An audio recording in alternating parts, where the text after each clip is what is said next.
86페이지 1장 26절부터 38절까지 보겠습니다.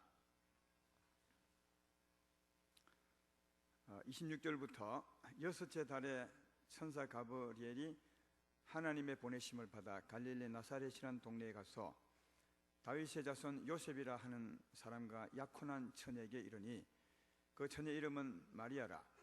그에게 들어가 이르되 은혜를 받은 자여 평안할지어다. 주께서 너와 함께 하시도다 하니 처녀가 그 말을 듣고 놀라 이런 인사가 어찌함인가 생각하매 천사가 이르되 마리아여 무서워하지 말라. 내가 하나님께 은혜를 입었느니라. 보라 내가 잉태하여 아들을 낳으리니 그 이름을 예수라 하라. 그가 큰 자가 되고 지극히 높으신 이의 아들이라 일컬어질 것이요 주 하나님께서 그 조상 다윗의 왕위를 그에게 주시리니 영원히 야곱의 집을 왕으로 다스릴 것이며 그의 나라가 무궁하리라. 마리아가 천사에게 말하되 나는 남자를 알지 못하니 어찌 이 일이 있으리까. 천사가 대답하여 이르되 성령이 내게 임하시고 지극히 높으신 이의 능력이 너를 덮으시리니 이러므로 나실 바 거룩한 이는 하나님의 아들이라 일컬어지리라. 보라 내 친족 엘리사벳도 늙어서 아들을 배었느니라. 본래 임신하지 못한다고 알려진 이가 이미 6달이 되었나니 대저 하나님의 모든 말씀은 능하지 못하심이 없느니라. 마리아가 이르되 주의 여종이오니 말씀대로 내게 이루어지다 하매 천사가 떠나가니라. 아멘. 이 말씀은 예수님께서 어떻게 태어나셨는가 하는 것을 잘 일러주는 그런 말씀이죠. 성탄절이 내일 모레인데 예수님이 어떻게 태어나셨는가 하는 것도 이해해보고 또 이로 말미암아 우리가 또 어떻게 은혜를 받는가도 이해해보면 좋겠고요. 또 하나는 우리가 복을 받은 자인데 왜 복을 받았다고 하는가, 또 어떤 자가 복을 받은 것인가 이런 것을 좀 헤아려 보셔서 오늘은 내가 뭔가를 하기보다는 하나님의 은혜와 또 사랑을 생각해보는 그런 날이 되었으면 좋겠습니다. 마음만 가지고 주 앞에 앉으면 하나님의 사랑을 충분히 이해할 수 있습니다. 하나님의 사랑을 이해함으로 감격하는 감사하는 그런 날이 되면 더 좋겠습니다. 오늘 본문을 간단히 말씀하면 어느 날 하나님께서 제목을 말 안 했나요? 이게 제목이 있네요. 내가 은혜를 입었기 때문이라 이런 제목으로 말씀을 할 텐데 어느 날 하나님께서 천사에게 하나님 말씀을 들려서 베들레헴에 있는 마리아라는 처녀에게 보냈습니다. 그 천사가 마리아에게 가서 하나님 말씀을 전해 주었습니다. 그 하나님 말씀의 내용은 30절 31절에 있는데 핵심 내용은 이런 겁니다. 네가 하나님의 아들을 잉태하여 낳게 될 것이라. 그렇게 처녀에게 그런 인사를 한 것입니다. 하나님 말씀을 전해 준 것이었습니다. 그때 마리아 처녀는 그 인사를 받을 수가 없었습니다. 왜냐하면 남자를 알지 못하고 아직 처녀였기 때문에 그런 인사를 받지 못하죠. 그래서 어찌 이런 일이 내게 있을 수 있습니까? 나는 남자를 알지 못합니다. 그랬더니 그 천사가 설명을 합니다. 35절부터 37절까지죠. 성령이 내게 임하시고 지극히 높으신 이의 능력이 너를 덮으면 하나님이 아들을 낳을 수 있을 것이다. 그래서 낳을 바 아들은 하나님의 아들이라 일컬어질 것이고 또 내 친족 엘리사벳도 임신하지 못한다 하던 사람이 늙어서요 지금 아이를 배었지 않느냐, 하나님께 능치 못할 일이 있겠느냐, 그렇게 설명을 해 줍니다. 이 말씀을 듣고 보니까 마리아가 이해가 되고 또 믿어졌습니다. 그래서 38절에 마리아가 그 천사에게 이르되 주의 계집종이오니 주의 말씀대로 이루어지이다. 그렇게 했습니다. 그 말씀을 받아들인 거죠. 그랬더니 그 뒤에 보면 바로 예수님이 잉태된 것을, 마리아의 태중에 잉태된 것을 볼 수 있습니다. 여기 보면 하나님이 말씀을 보내사 그 말씀대로 이루시는 그 과정을 잘 살펴볼 수 있는데 먼저는 하나님이 말씀을 천사에게 들려 보냈습니다. 그리고 천사가 이룰 바 그 사람에게 말씀해 주죠. 하나님의 아들을 잉태하여 낳게 될 것이라. 그랬습니다. 이 마리아가 처음은 못 믿었지만 설명을 듣고 이 말씀을 이제 받아들인 거죠. 믿고 받아들였더니 받아들인 그 말씀대로 하나님이 이루신 것을 볼 수가 있다는 것입니다.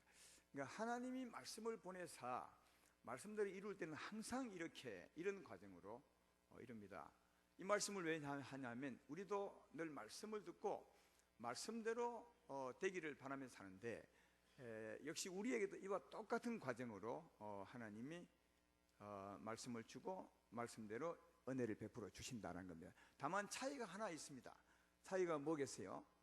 오늘 본문에 하나님이 말씀을 보내서 이루는 것과 오늘날 우리에게 말씀을 주셔서 이루시는 것과 차이가 있다면 딱 하나, 오늘 본문에는 천사를 통해서 보내셨고 오늘날은 누구를 통해서 우리에게 말씀합니까? 오늘날은 사람을 통해서 말씀을 합니다.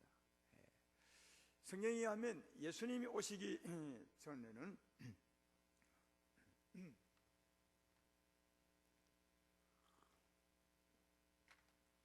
예수님이 육신을 입고 이 땅에 오시기 전에는 하나님이 거의 천사를 통해서 사람들에게 말씀을 전했습니다. 구약에도 보면 여호와가 말씀하시느니라 이럴 때 항상 천사를 보내서 말씀한 것이라고 그렇게 성경은 우리에게 말씀해 줍니다. 그러니까 예수님이 오시기 전에 또 십자가 짊어지기 전에는 항상 천사를 통해서 말씀을 보내시고 그 말씀을 이루셨는데 그 후에 정확히 말하면 십자가 짊어지고 난 후에는 성령이 오셔서 사람을 통해서 말씀합니다. 이젠 천사를 통해서 말씀할 필요가 없습니다.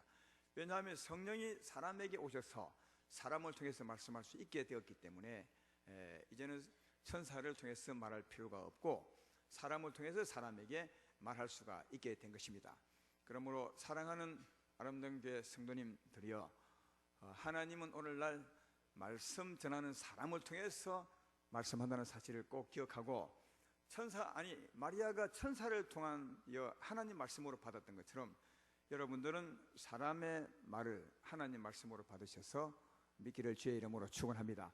근데 오늘 본문에 보면 하나님이 말씀을 이루는 그 과정도 아주 자세하게 설명을 합니다. 천사가 마리아에게 말씀을 주었을 때 마리아가 믿고 그 말씀을 받을 때 하나님이 그 주신 말씀을 어떻게 이루는가 또 정확히 설명하죠.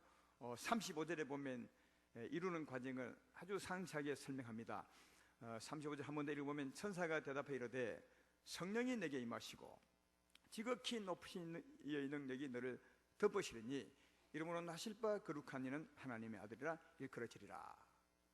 내가 하나님의 아들을 잉태하여 낳게 될 것이라. 이 말씀을 아멘 하고 마리아가 받았을 때 어떻게 그 말씀대로 이루시냐 하면 성령이 역사하는 거죠. 그 사람에게 성령이 임하시고 성령의 능력으로 말씀대로 안에서 이루어버리는 거예요. 받은 바 말씀대로 성령이 이루어버리게 된다.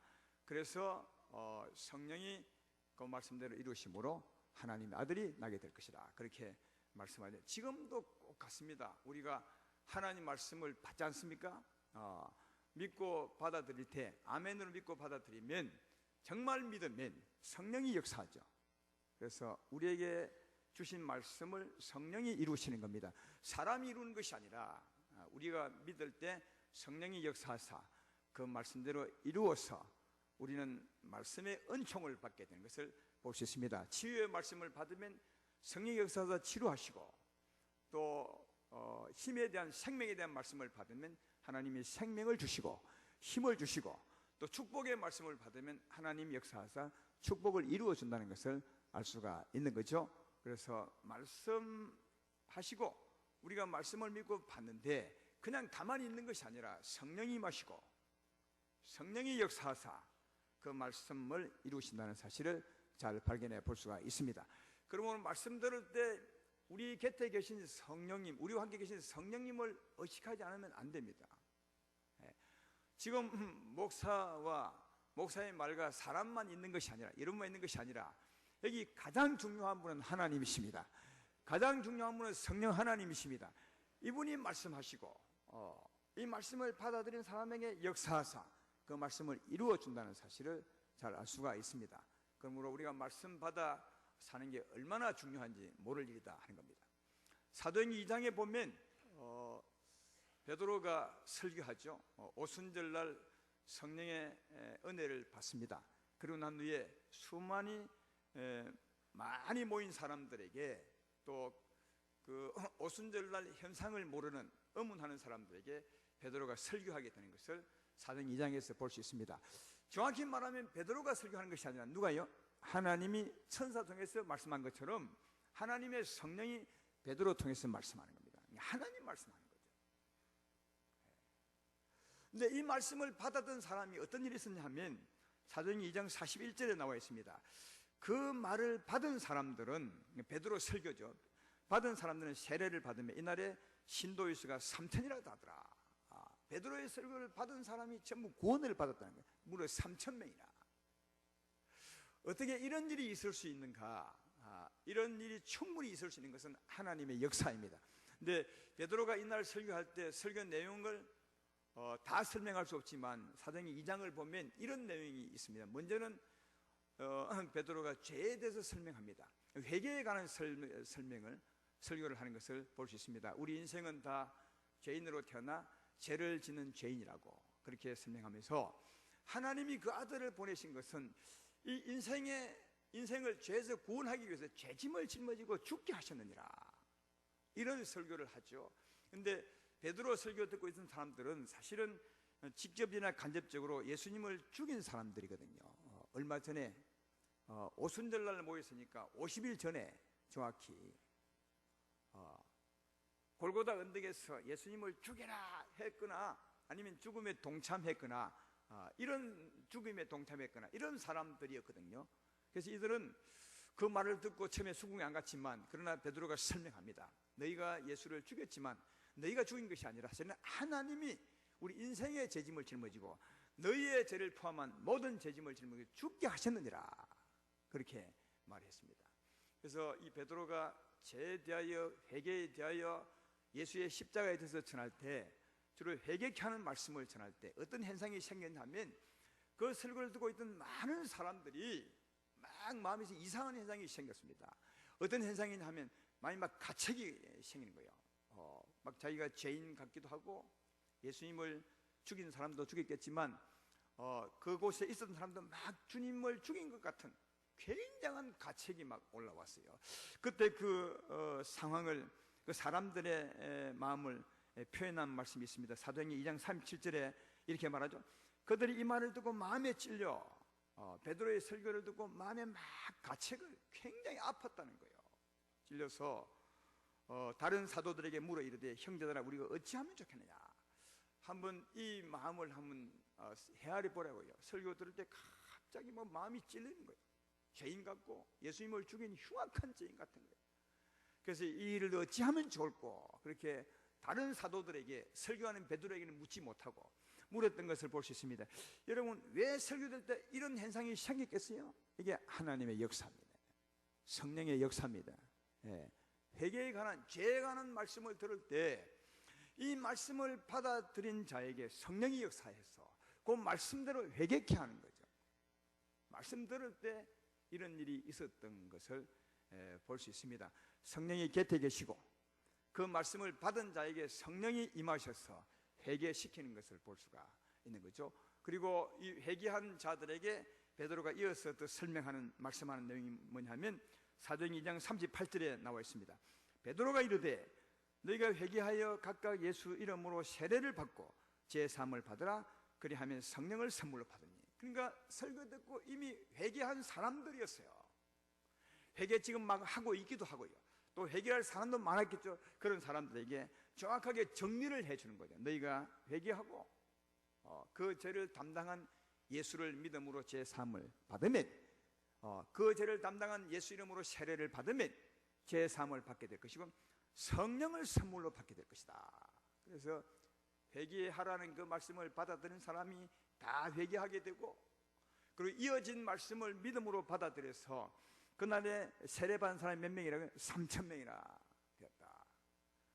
3,000명이나 회개했는데 그 다음 일이 중요해요. 이들이 다 성도가 되었거든요. 신도가 되었다고 말하죠. 예수의 제자가 되었다고 말하는데 누가 어떻게 하신 겁니까? 하나님이 성령을 보내사 영혼을 살린 거죠. 사랑하는 여러분, 베드로가 설교한 이 말씀을 보십시오. 하나님이 성령을 보내사 베드로 통해서 말씀을 하게 된 겁니다. 하나님 말씀을 증거해 주게 된 것입니다. 천사가 증거한 것처럼 그렇게 증거해 주게 되었는데, 이 말씀을 받은 사람에게 이상한 일이 벌어진 겁니다. 누가 어떻게 한 것입니까? 성령이 역사하사 그 말씀대로 이루신 거죠. 말씀 받은 대로 회개시켰습니다. 그리고 십자가와 예수님을 믿게 했습니다. 그리고 세례받는 그들에게 성령을 보내사 그들을 구원하신 것을, 영혼을 살린 것을 볼 수가 있습니다. 여기 보면 구원하시는 이가 누구라고 생각하시면 구원하시는 이는 하나님이십니다. 아무리 말씀을 받아도 그 받은 사람에게 성령이 역사하지 않으면 아무 일이 안 일어납니다. 아무리 회개하라고 외쳐도 이 말씀을 받아들이지 않으면 아무 일이 안 일어나고, 그곳에 하나님이 손대지 않으면 아무 일이 안 일어납니다. 그러나 회개하라는 말씀을 받아들이면 누가요? 성령이 역사하사 회개하게 합니다. 그리고 이어서 예수님의 십자가를 믿게 합니다. 여러분, 회개하게 되면 아까 이 사람의 고백처럼 우리가 어찌할꼬? 이 많은 죄를 지었는데. 그리고 회개하는 사람의 특징은 평생 죄가 다 생각납니다. 흉악한 죄인처럼 본인이 느껴집니다. 하나님이 그렇게 느껴지게 자기를 보게 만드는 거죠. 그래서 이런 고백을 하는 겁니다. 이런 고백을 하는 사람은 십자가가 저절로 믿어집니다. 왜? 나를 위한 십자가 바로 이해되고 믿어지기 때문에 믿어지죠.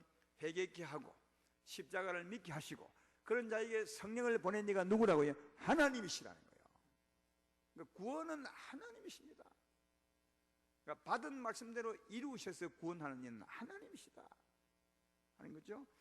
오늘 37절에 대저 하나님의 모든 말씀은 능하지 못하심이 없느니라 했던 것처럼 이건 그런 것을 말합니다. 여러분이 믿음으로 말씀을 받으면 누가 역사한다고요? 성령이 역사하사 그 말씀대로 이루어 주시기 때문에 대저 하나님의 말씀은 능치 못할 일이 없다는 것입니다. 따라서 말씀을 잘 듣고 믿으시고 받아들이시기를 주의 이름으로 축원합니다. 그런데 하나님이 구원을 하시는데, 구원은 하나님께 달렸는데 우리 사람 편에서 꼭 한 가지 조건이 있습니다. 그래야 구원이 이루어지게 됩니다. 하나님이 할 수 없는 우리가 해야 될 꼭 조건이 하나 있는데, 그게 뭐냐 하면 이 마리아처럼 하나님 말씀을 듣고 믿고 받아들입니다. 베드로의 설교를 들었던 수많은 사람처럼 설교를 듣고 그 말씀을 받아들여야 됩니다. 받아들일 때 누가 역사합니까? 하나님이 역사하시고 그 말씀대로 이루시고 구원의 은총을 베풀어 주는 것을 볼 수가 있다 그것입니다. 제 말 이해되면 아멘 합시다. 근데 오늘 제가 아주 역설적인 말을 지금부터 드리고 싶은 것은, 하나님 말씀을 했을 때 그 말씀을 잘 듣고 믿고 받아들이는 사람이 있다는 겁니다.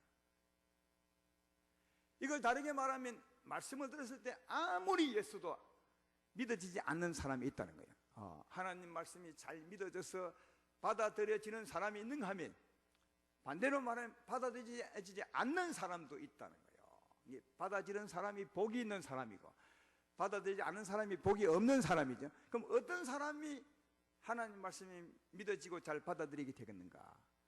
그래서 오늘 본문에서 알 수 있는 거예요. 본문에서. 어쩌면 본문은 그것을 말씀해 주기 위한 것 같아요. 사랑하는 여러분, 이 말씀을 읽을 때마다 이런 생각 안 해보셨어요? 베들레헴에 여자들이 많았어요. 또 하필이면 베들레헴 여자에게 왜 찾아갑니까? 세계 곳곳에 여자가 얼마나 많은데 예쁜 여자도 많고, 또 이스라엘의 하나님의 구주가, 아니 우리 인생의 구주가 태어난다 한다면 왜 베들레헴이며 다른 동네에도 많은데 하필이면 베들레헴 이 작은 시골 동네 이 마리아인 여자에게 하나님이 찾아가셨겠냐고요. 왜 하필이면 이 여자냐고요. 이유가 뭐죠? 이유는 없습니다. 이유가 있다면 딱 하나 있습니다. 이 여자가 은혜를 받았기 때문에. 오늘 하나님이 가브리엘 천사를 보내면서 그에게 맨 먼저 하신 인사가 뭐죠? 은혜를 받은 여자여. 28절에 보면 그렇게 되어 있죠. 그들에게 들어가 이르되 은혜를 받은 자의 평안할지어다. 은혜를 받았다는 거예요. 그 많은 여자 중에 하나님이 그 여자를 찾아가게 하신 것은 여자가 은혜를 받았다는 거예요. 언제요? 전에. 여기 여러분 과거형으로 쓰여 있는 거예요. 전에 은혜를 받았는데 지금 찾아왔다는 거예요. 그 말씀은 그 뒤에도 보면 확실할 수 있죠. 3절을 보십시오. 천사가 마리아에게 이르되, 천사가 이르되 마리아여 무서워하지 말라. 내가 하나님께 은혜를 뭐요? 입었느니라. 입었느니라는 전에 입은 겁니다. 전에 입었기 때문에 하나님이 오늘 찾아왔다는 뜻입니다. 여러분, 하나님이 마리아 찾아온 것은, 하필이면 마리아를 찾아온 것은 그가 전에 은혜를 입었기 때문에 오늘 하나님이 천사를 보낸 것임을 알 수 있다. 여러분, 은혜를 입었다는 말은 뭐죠? 사람 편에 보면, 은혜 받는 사람 편에 보면 은혜 받을 만한 조건이 전혀 없다는 겁니다. 여러분, 마리아가 은혜 받을 조건이 됐기 때문에 찾아온 것이 아닙니다. 그러면 은혜가 아니죠. 제 말 이해되십니까? 예. 여러분, 은혜는 뭔가 조건이 되기 때문에 찾아온 것이 아니라, 그러면 조건 때문에 찾아왔다면 은혜가 아니라 조건 때문에 하나님이 찾아온 거죠. 사람 편에 보면 아무런 은혜 받을 조건이 전혀 없는데 다만 하나님이 그를 사랑하사 찾아온 겁니다. 이게 은혜입니다. 우리는 이런 말씀을 볼 때마다 어떻게 생각하냐면, 마리아는 우리와는 다를 거야. 특별한 무언가가 있을 거야. 하나님께 사랑받을 만한 뭔가가 있을 거야. 조건이 있을 거야. 그렇게 생각합니다. 그리 한다면 하나님은 은혜가 아닙니다. 그 조건 때문에 준 거죠. 그러니까 은혜 받았다는 말은 마리아가 은혜 받을 조건, 우리 보통 사람보다 잘한 게 없다는 거예요. 여러분, 마리아도 죄인 중에 한 사람입니다. 요 뒤에 가면 마리아의 고백이 나오는데, 이 비천한 계집종이라고 말합니다. 우리가 다 비천한 죄인인 것처럼 이 여인도 자기를 가리켜 비천한 계집종이라고. 그러니까 하나님을 만날 만한 조건이 전혀 없는 사람. 그런데 하나님이 찾아오신 거예요. 이런 사람을 두고 은혜 받은 자여라고 하는 거예요. 은혜 받은 자여. 은혜를 받았기 때문에 찾아온 거다. 이 은혜는 전에 받았다고 말했죠. 이걸 다르게 말하면 택함의 은혜예요. 택함의 은혜. 이 택함의 은혜를 언제 받는지를 알고 보면 지금 제가 말한 말이 더 잘 이해가 될 것이라 그렇게 생각합니다. 택함의 은혜는 언제 받는지 아십니까? 우리 인생이 태어나기 전에도 받습니다. 태어나기 전부터 받습니다. 태어나고 난 후에 받는 게 아니라 성경에 보면 택함의 은혜, 이건 태어나기 전에 주로 받는 것을 볼 수 있습니다. 에레미야 선지자에게서 이런 말씀을 이해할 수 있습니다. 에레미야서 1장 4절 5절에 보면 여호와의 말씀이 내게 임하니라 이르시되 내가 너를 모태에 짓기 전에 너를 알았고 내가 배에서 나오기 전에 너를 성별하고. 여기 성별이 택한다는 말입니다. 전에 성경에는 너를 택하였고 그때 있습니다. 그러니까 모태에 나오기 전에, 태어나기도 전에 하나님이 에레미야를 선택했다는 거예요. 그런 너를 여러 선지자로 세우노라 그렇게 말씀하고 있습니다. 이 택함의 은혜는 사도 바울도 그렇게 고백하죠. 갈라디아서 1장 15절에 이렇게 말합니다. 그러나 내 어머니의 태로부터 나를 택정하였고 그의 은혜로 나를 부르시니가. 그러니까 사도 바울을 하나님이 택한 때는 어머니 태중에 있을 때 이미 하나님이 택했다는 거예요. 그리고 그 후에 마리아처럼 은혜를 불렀다는 거예요. 은혜 입은 자여 하고 하나님이 사도 바울에게 찾아왔다고 그렇게 말씀합니다. 이 일은 야곱과 에스에게도 알 수 있습니다. 로마서 9장 10절로 13절에 야곱과 에스에 대한 말씀이 있습니다. 그뿐 아니라 또한 리브가가 우리 조상 이삭 한 사람으로 말미암아 임신하였는데 그 자식들이 아직 나지도 아니하고 무슨 선이나 악을 행하지 아니한 때 택하심을 따라 되는 하나님의 뜻이 행위로 말미암지 않고 오직 부르시는 이로 말미암아 서게 하리 하사 리브가에게 이르시되 큰 자가 어린 자를 섬기리라 하셨나니 기록된 바 내가 야곱을 사랑하고 에서는 미워하였다 하신가 같으니라. 하나님이 이삭의 두 아들 중에 두 아들이 누구죠? 야곱과 에서예요. 에서가 큰 아들이고 야곱이 둘째 아들인데 하나님이 이 둘째 아들 중에 태어나기도 전부터 하나님은 야곱을 사랑했다는 거예요. 누구로 말미암아? 사랑하는 이 하나님으로 말미암아. 나는 에서는 미워하고 야곱을 사랑했대요. 태어나기 전부터. 그러니까 태어나고 난 후에 무슨 선한 일을 하거나 악한 일을 해서 그걸 보고 하나님이 좋아한 것이 아니라는 거예요. 태어나고 난 후에 야곱이 더 착하게 살았으므로 내가 야곱을 사랑한 것이 아니라 태어나기도 전에 했으니까 행동과 관계없는 거죠.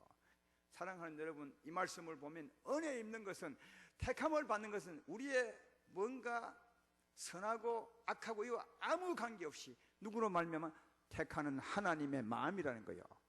이렇게 말하면 하나님 좀 이상하시다 하는데 누가 하나님께 그런 말씀을 할 수 있겠어요? 하나님 마음대로 하는 거예요. 우리는 모르죠. 근데 분명한 것은 하나님의 택하심이 있었다는 거예요. 언제? 태중에 있을 때부터. 그 전부터 우리를 알았고, 그러나 우리를 선택한 것은 태중에 있을 때부터. 태어나기도 전에 나는 에서를 미워하고 야곱을 사랑했다는 거예요. 그 권한이 하나님께 있었다는 겁니다. 그러니까 은혜는 전에, 태어나기 전에 벌써 있었습니다. 예, 이런 하나님의 우리 한 그 구원의 예정을 봐도 이런 사실을 잘 이해할 수 있습니다. 로마서 8장 29절 30절에 여러분과 나를 향한 구원의 그 단계가 쫙 있죠. 한번 읽어보십시오. 하나님이 미리 아신 자들을 또한 그 아들의 형상을 본받게 하기 위하여 미리 정하셨으니 이는 그로 많은 형제 중에서 맏아들이 되게 하려 하심이니라. 또 미리 정하신 그들을 또한 부르시고 부르신 그들을 또한 의롭다 하시고 의롭다 하신 그들을 또한 영화롭게 하셨느니라. 이게 맨 먼저는 하나님이 아신 겁니다. 아까 에레미야에게도 말했죠. 내가 전에 너를 알았고 그 다음 태중에서 너를 선택했고, 그렇게 말하죠. 그러니까 선택하기 전에 하나님은 미리 우리를 아는 거죠. 이때는 우리가 존재하기도 전에 하나님 안에만 존재할 때 우리를 아는 거죠. 이런 것과 같습니다. 물건을 만드는 사람이 이제 만들기 전에 내가 이런 물건을 만들어야지 이렇게 할 수 있잖아요. 그러면 그 만들기 전에 그 주인은, 만든 사람은 그걸 아는 거죠. 그런 물건을 아는 거죠. 제 말이 이해되면 아멘 합시다. 그런 경우 있잖아요. 이미 만들지도 않았는데 그런 걸 만들겠다고 그런 걸 생각하잖아요. 그게 이미 만드는 사람에게 이미 아는 거죠. 그렇게 만들리라. 여러분, 우리 인생, 여러분과 내가 존재하기도 전에 하나님이 우리를 알았다는 거예요. 계획했다는 거죠. 창세전에, 정말 오래전에. 그리고 하나님이 때가 되면 여러분을 모태에 조성한 겁니다. 우리 부모님이 사랑을 할 때, 그때 아이가 생기게 될 때 하나님이 성령을 우리 사람의 영을 불어 넣으셔서 우리가 존재하게 됐죠. 그때 하나님 우리를 택한다는 거예요. 내가 너를 내 자녀로 택하리라. 은혜를 그때 입는 거죠. 그리고 난 후에 그 다음 순서가 뭡니까? 정하신 그들을 부르시고, 그리고 세월이 지나 때가 되면 이제 부르는 거죠. 예수 믿으라고 부르는 거죠. 부르면 반드시 믿게 되어 있습니다. 그래서 부르고 난 후에 의롭다 하시고, 의롭다는 말은 믿어야 의롭게 되는 겁니다. 예수님을 믿어야 제 삶받고 의롭게 되는 것입니다. 예수를 믿어야 의롭게 되는 것입니다. 그러니까 부르시면 믿게 되어 있습니다. 부르시면 믿게 되어 있어요. 그래서 부르시고, 그 다음 의롭다 하시고, 그 다음 뭐죠? 의롭다 하신 그들을 영화롭게, 이건 이제 천국까지 데려가는 거죠. 영화롭게 데려간다. 이게 하나님 편에 본 우리 향하신 구원의 단계입니다. 참 알았던 우리를 하나님이 계획하신 대로 모태에 조성을 시키시고, 조성시킨 이 아이를 태중에 있다가 태어나게 하사 때가 되면 부르시고, 부르면 그때 꼭 예수를 믿게 되어 있습니다. 아무리 어쩌면 그때는 안 믿으려 해도 믿게 되어 있습니다. 하나님이 부르시니까요. 왜? 믿게 하려고. 믿은 그가 의롭게 되고 하나님의 아들이 되고, 하나님의 아들이 된 자들은 천국까지 영화롭게 해서 데려가게 됩니다. 그렇게 말하죠. 오늘 본문에 마리아를 찾아와서 하나님의 마음으로 찾아온 천사가 마리아에게 은혜를 받은 자요, 이 말은 무슨 말이냐면 전에부터 이미 택함을 받은 자요, 하나님의 택함을 받은 자요, 이미 은혜를 받은 마리아요, 이 말입니다. 그리고 오늘 드디어 어떻게 오신 겁니까? 그렇게 전에 은혜를 입은 자이고 오늘 찾아오신 거예요. 뭐하래요? 부르시러 온 거죠. 부르시러. 이 말 이해되면 아멘 합시다. 오늘 마리아는 불러러 온 것입니다. 때가 되면 부르시고 부르러 오신 거죠. 누구를? 전에 은혜 입었던 사람을 부르러 오신 거죠. 마리아에게. 그래서 부르러 오셨습니다. 부르러 오실 때 언제나 말씀을 주죠. 말씀을 줄 때 이 마리아가 믿겠습니까? 안 믿겠습니까? 반드시 믿게 되어 있습니다. 예, 하나님이 지금 부르시는 겁니다. 부르시면 믿게 되어 있습니다. 그래서 마리아가 믿습니다. 예. 여기 보면 이 천사가 설명을 하잖아요. 어찌 이런 일이 내게 있을 수 있습니까? 난 남자를 알지 못합니다 했을 때 천사가 설명을 하죠. 성령이 너를 덮으시면 어떻게 하나님 아들이 태어날 수 없겠느냐? 네 친족 엘리사벳도 늙어서 못난다 했지만 하나님 역사는 낫지 않느냐?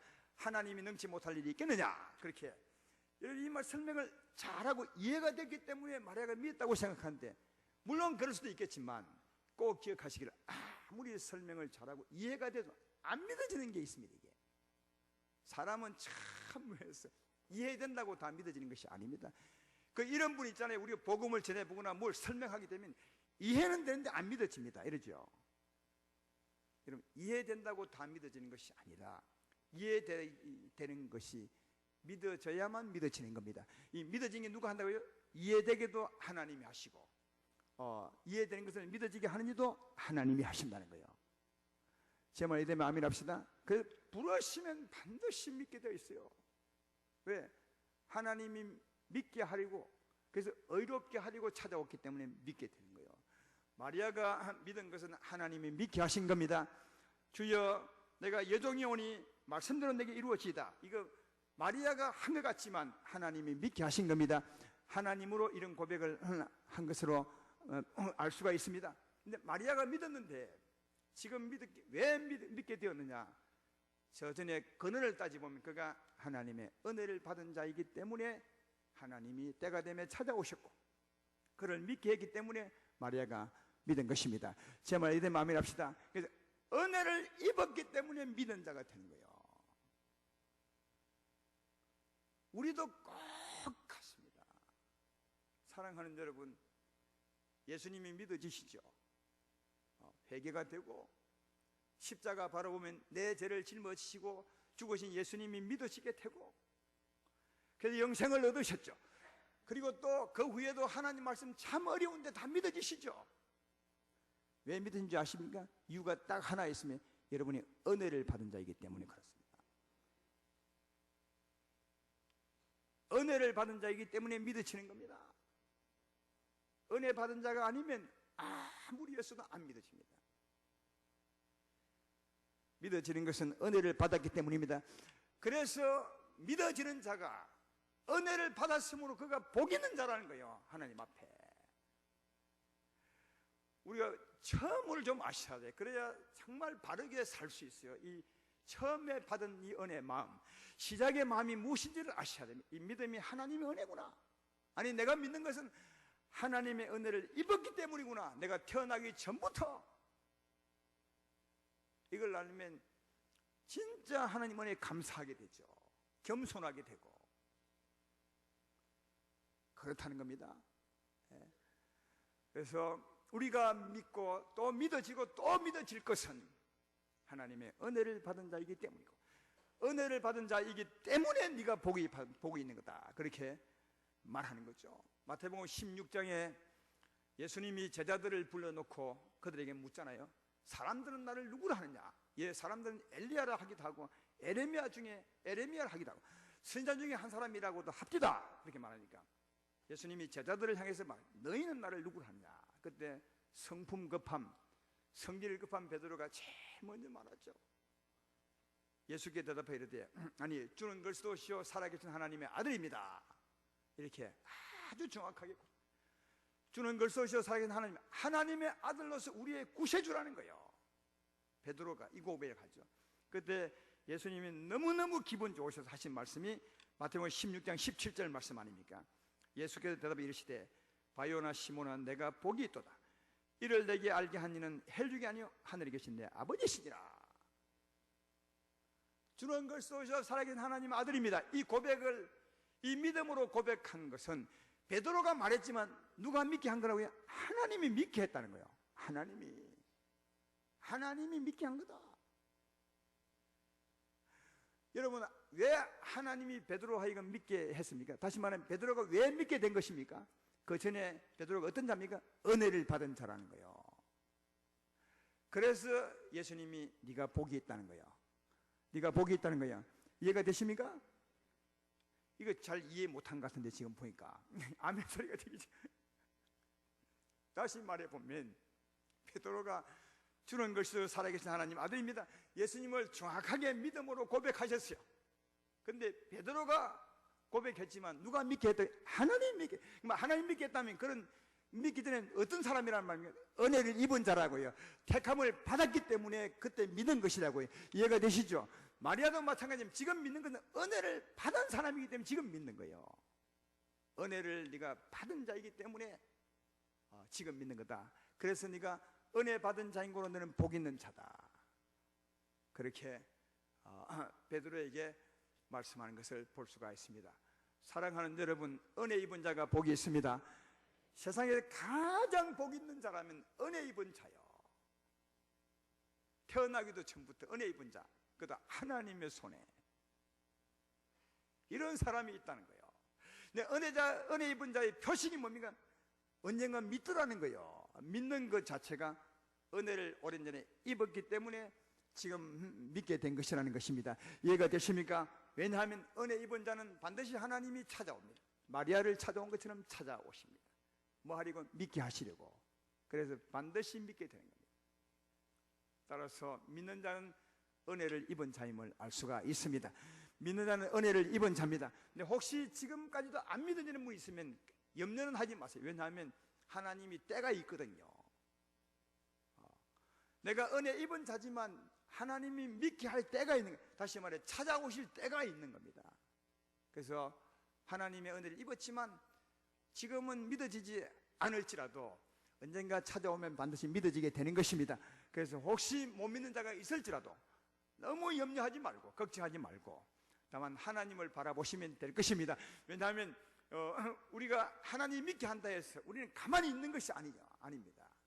믿으려 하고 하나님을 알려 하고 마리아처럼 베드로의 설교를 듣던 사람처럼 하나님을 알려고 하고 믿으려고 하면 하나님 찾아오셔서 꼭 믿게 할 줄로 믿습니다. 그러니까 때가 되면 믿게 되는 것입니다. 그렇지만 이 말은 가만히 있어도 된다는 말이 아닙니다. 우리가 믿으려고 애써야 합니다. 하나님을 사모해야 합니다. 사람 편에 보면 그때 하나님이 때가 되어 찾아오셔서 믿게 할 줄 될 줄로 믿습니다. 반드시 분명한 것은 믿는 자는 꼭 은혜 받는 자는 꼭 믿게 된다는 사실을 잘 알 수가 있습니다. 사랑하는 여러분, 믿으십니까? 믿어지십니까? 여러분 은혜 받은 자입니다. 믿어지십니까? 오랜 전에 하나님의 복을 받은 자입니다. 오랜 전에 복을 받은 말씀이 다 믿어지시죠? 은혜를 입었기 때문입니다.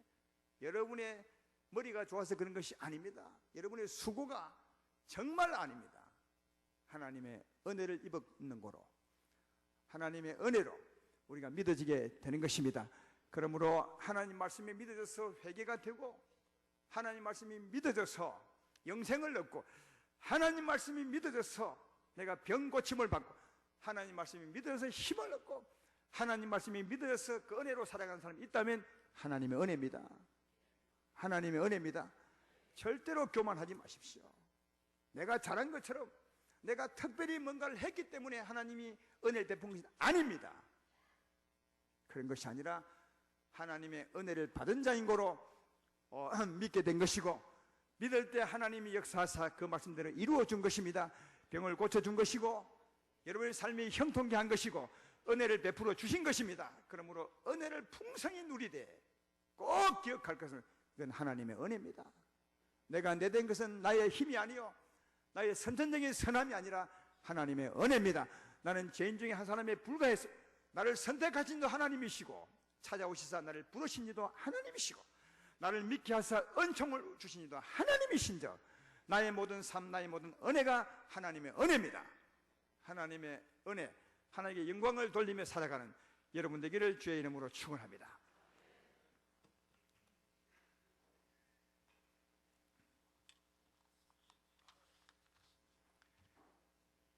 아주 먼 옛날 하늘에서는 이 찬송 해보겠습니다.